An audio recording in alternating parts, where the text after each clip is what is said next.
Ahoy hoy, this is Michaela from Team Retro, where we like retro games and we like the devices that bring them to us. So over the last several months in 2022, I've noticed that some of the best emulation devices are actually based on Android. And surprisingly enough, the Android devices that I own are actually turning out to be the most fun to play. And that's because not only does it have the best emulator optimizations, meaning that you will get the best compatibility depending on the strength of the Android device you purchase, but you will also get access to some nice front ends as well. And I'm going to be doing some reviews on the Android-based emulation devices that you see on the screen here. So before I did that, I wanted to do a universal video on how to set up an Android device. These devices are pretty universal when it comes to emulation, and for some paid apps, you only have to buy them once and you can use them across multiple devices. And if you're so inclined and you have an Android phone, you can also use this guide to set your Android phone up for emulation as well. And so the goal here is to get you from zero to hero on whatever Android device you plan to emulate on. And so my future videos will be able to focus on the pros and cons of specific devices. So with that, let's jump in and let's get to work.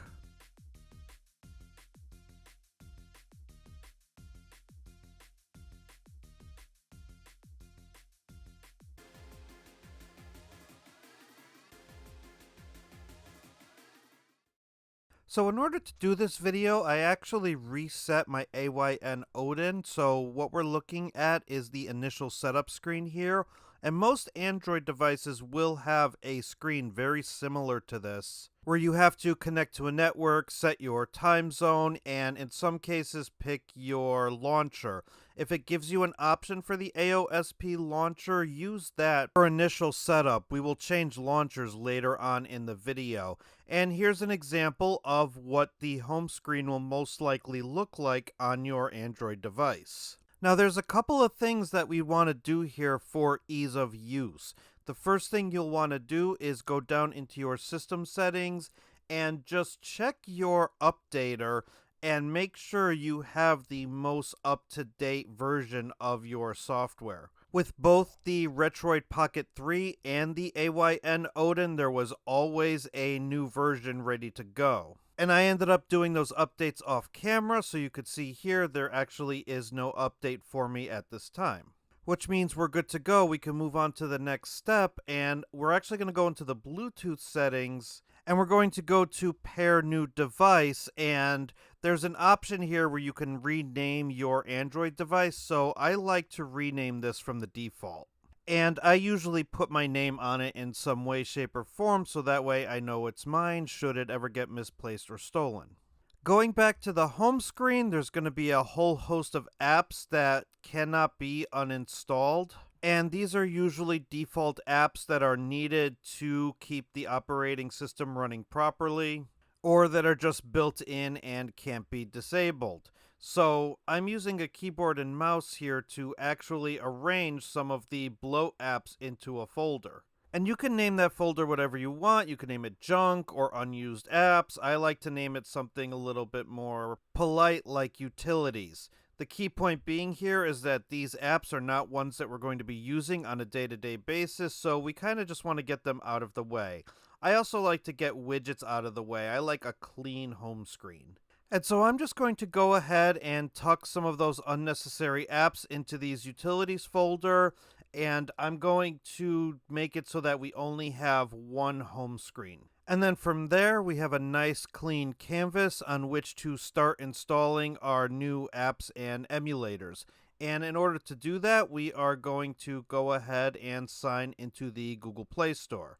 And so on top to whatever Android-based games you might be interested in playing, we also need to download emulators for certain systems. Most of our low-end gaming systems are going to run off of RetroArch, but a lot of the higher-end systems from N64 up are going to require their own standalone emulators to get the most optimization.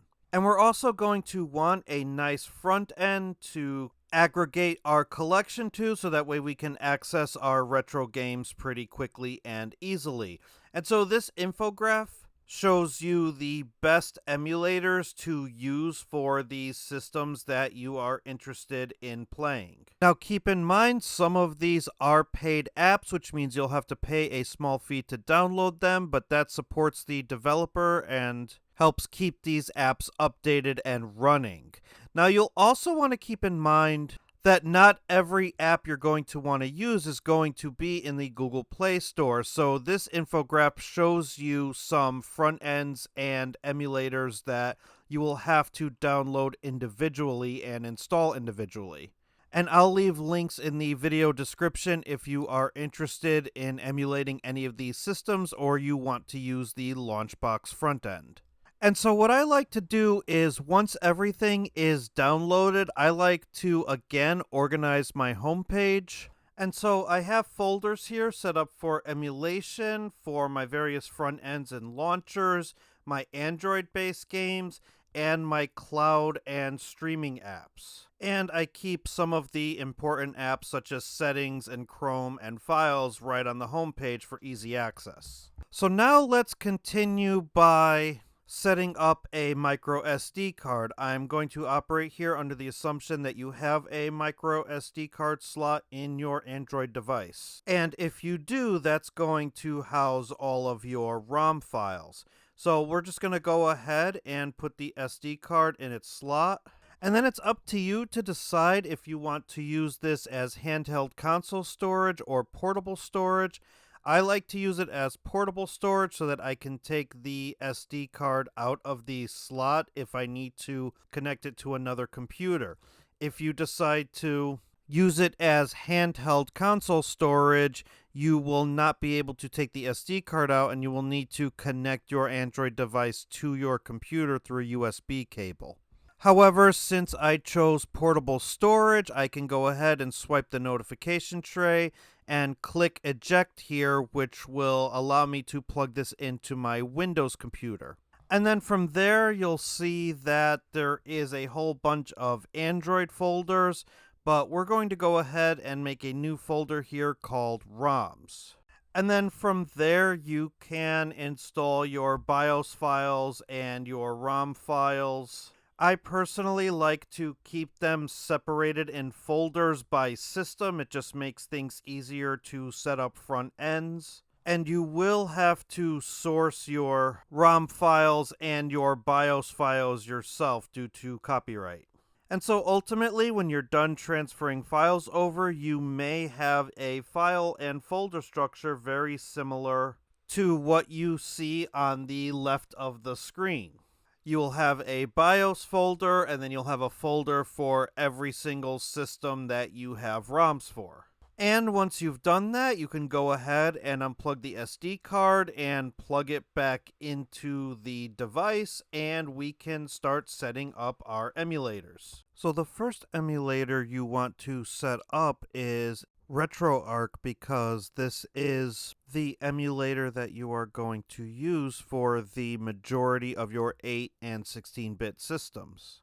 And so right away, RetroArch prompts us to use the online updater. So we're going to go into the online updater, and the first thing we're going to do is download all of the cores for the systems that we're going to utilize. And so what cores you're downloading are probably going to differ from the cores that I'm going to download. So just scroll down the list and just install the ones that you want to use. And when you're done downloading all of your cores, go back into the online updater and let's download the core info files, assets, controller profiles, databases, overlays, and shaders. You can also update cheats if you want, but it's optional. And you can only download 4 at a time, so if you have 4 that are downloading, just wait for one to finish before you update the next one. And when you're done updating, go back to the settings, and we're going to go into drivers. And let's go ahead and change the menu driver to XMB to make this menu easier to navigate with the controller. Then when we're done, let's go home and we're going to go down to configuration file and save current configuration. Now let's go ahead and exit RetroArch and go back in. And now you'll find this nicer PlayStation style menu that'll be much easier to navigate with the controller. So now we're going to go into our input settings and we're going to set our hotkeys. And here you'll set a hotkey that you'll use to trigger RetroArch functions, as well as some secondary keys that you'll actually use to initiate some specific RetroArch settings. And in order to do that, you'll hold down your hotkey and then the key of the function that you want. So let's say we set fast forward to R2 and the hotkey to select. You'll hold down select and then press R2 to fast forward. And you'll do that for whatever functions that you want in RetroArch. Retro Game Core has some infographics on his written guide that shows some good hotkey settings for Android-based retro devices, and so I'll leave a link in the video description to some of those written guides. But some of the important ones you're going to want to do are set L3 to your hotkey, set R3 to your quit program, and set X to open up the menu. I also set a toggle to Y for the FPS counter. And when you're done configuring your hotkeys, we can go to configuration file and save current configuration.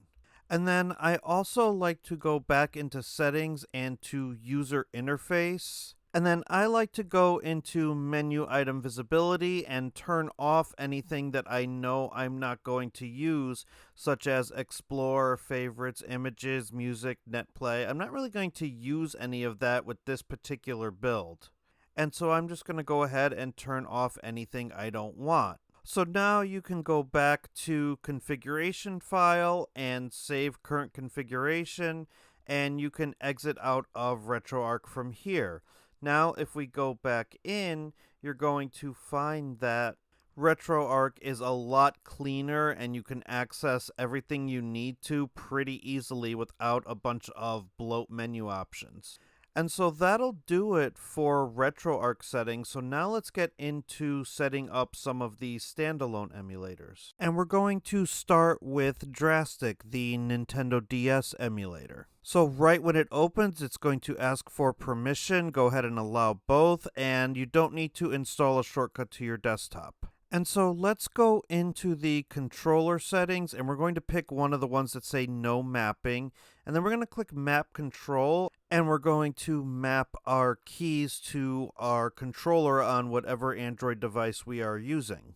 And then when we're done mapping the regular controls, we're going to go back into map special, and then from there, I like to set a hotkey for open menu so it's easier to open the menu to back out of a game. And then I also like to map a button to pointer down, which I usually assign to R3, because there are instances when I'm playing DS games that I can't actually access the touchscreen, so I want to be able to access the touchscreen without having to use touch controls. And those are really the only ones that I use. All of the other hotkeys I have a tendency to skip. And then the last thing I like to do is take right stick mode and change it to pointer mode, because that will allow me to use the right stick as a touchscreen mouse. For DuckStation, you just want to go ahead and go in, click allow, and read the update notes. It's going to automatically ask if you want to rebind your controller, so let's go ahead and do that now. And we're going to go to port 1, and we're going to set that to a digital controller. And then we can go ahead and perform automatic mapping, and we can select what our device recognizes as a controller. So for here, it recognizes the Odin controller, and it binds most of the settings correctly, but I did have to go in and tweak a couple of things. For example, it didn't get the face buttons quite right, and it also didn't get L1, L2, R1, and R2 quite right. So just double check to make sure that the bindings took hold, change any ones that you need to. Then when you're done, go into hotkeys and just set a hotkey for open pause menu so that it's easy for you to leave the emulator when you're ready to stop playing. And when you're done, click Save. It's going to ask you to input a profile name. I just put Odin here because that's the device that I'm using. And then when everything's saved, we can move right on to the next emulator. And that would be Mupen 64 Plus Pro. So let's go down into Profiles and Controller and go ahead and click Android Gamepad, and we're going to copy it and we're going to give it a new name. You can give it whatever name you want. And then go ahead and click OK and go up to the top right and click Unmap All. And then go ahead and click OK and go through and remap all of your buttons. You're doing this because the default settings for Mupen end up just creating a lot of controller problems. And so this will make sure you have everything set exactly the way you want. And you can also set inputs to more than one button if you so choose. And you might also want to map something to the menu key. That way you can exit out of the emulator easily. Now let's go back and go to Select Profiles, and then from there we're going to go to Controller 1 profile, and we're going to change it to the new profile that we just mapped. That's it for N64. Let's bounce into Redream, which is the Dreamcast emulator, and the only thing we need to do here is go to Input and just set a hotkey for main menu so that we can exit the emulator easily. Everything else is already pre-configured for us.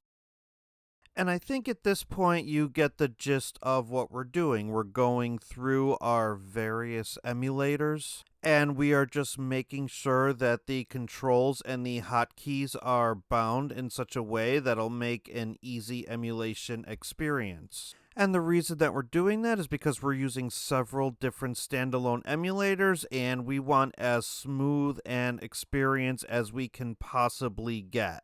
And so once we're done configuring all of our standalone emulators and RetroArch, we can start talking about front ends. And your device might come with its own front end pre-installed, but there are 3 front ends that are universal across Android devices and Android phones. And so this first one here is Daijisho, and this is a fairly new front end to the App Store scene.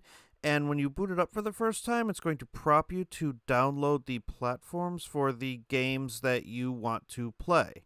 And so when you click that, it will come up with a menu, and you can simply scroll down and hit the checkboxes for whichever system you plan on running on your Android device of choice. And so once you've imported your systems, you'll be treated to a screen like this, to where you can now set your emulator paths. So click Paths and then Add More, and then go ahead and navigate to the ROM directory for the system you are looking to emulate. And the program will automatically scan box art and give you a nice interface in which to choose your games. And you'll need to go through all of your systems, and you'll need to add them manually. And this will be a little time consuming, but you only need to do this once, and then you won't have to rescrape your systems again unless you add new ROMs after you've done this. Now you can also edit each system's emulator by going into the pencil on the right and then scrolling down to player settings, and the default player will be the emulator that you're going to use. So if you want to set a standalone emulator or change your RetroArch core, you can do it right from this menu. You can also do this in a menu for a specific game. If you want all of your other games for a system to launch in one emulator, but one system to launch with a different emulator, which is good for Game Boy games that have Super Game Boy enhancements. The next front end I want to look at is Reset Collection. Now, this is a paid app on the Play Store. It's about $5 or so. But this is the one that I seem to be sticking with the most. And just like with Daishisho, you can set up your systems individually. And it's as simple as adding your system, choosing the emulator you want that system to open with, and then navigating to your ROM directory.